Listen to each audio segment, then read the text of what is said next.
Okay, så har jeg faktisk lige 3 hurtige til dig. Ja. Og den ene ligger lige tøjbenet. Valté eller... Hvad fanden er det hedder? Selam Siller? Ja. Valté eller Selam Siller?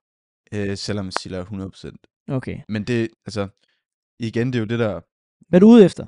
Ja, skal jeg det uddybe, eller skal vi bare køre videre? Lad os uddybe lidt efter, Okay. ikke? Flyve på ski eller køre på ski? Altså, jeg har ikke prøvet at flyve på ski, Okay. så jeg vil sige køre, det tager heller ikke så lang tid. Hvor lang tid tager det at køre til Selam Siller? 12 timer.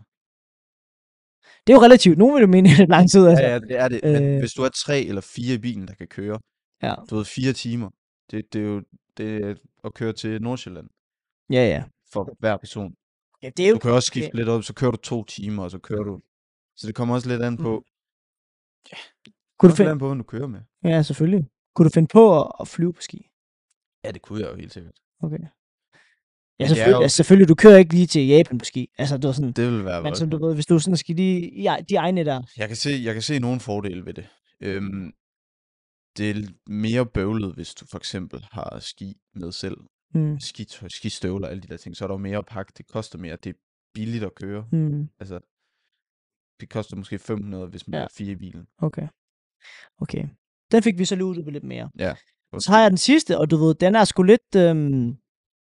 jeg synes, jeg bringer den også lidt tidligt i det her afsnit. Ja. Men skiferie eller strandferie / storbysferie. Eller, ja, du ved, normal ferieagtigt. Det er et godt spørgsmål. Jamen, det er noget, der virkelig skiller vandene. Sådan det er det. Jeg vil sige det sådan, jeg tror, jeg ville kunne undvære... Jeg tror, jeg ville kunne undvære en skiferie mere. Et eller andet sted. Så, hvad konkluderer du? Det er ikke meget konklusionen fra, altså... Nej, men hvis du bare siger, hvis du bliver med at undvære sådan... Ja, så du ved, hvis jeg skulle vælge et år, hvor jeg ikke skulle enten på noget storferie, for det er også lidt bredt. Du kan mange ting. Ja. Eller skulle på skiferie. Ja.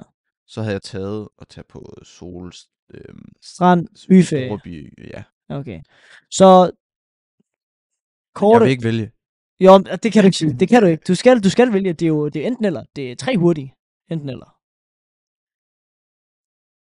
Nej, ved du hvad? Jeg tager på skiferie. Du vælger skiferie? Så tager jeg en lang en, og så holder jeg sommer i Danmark.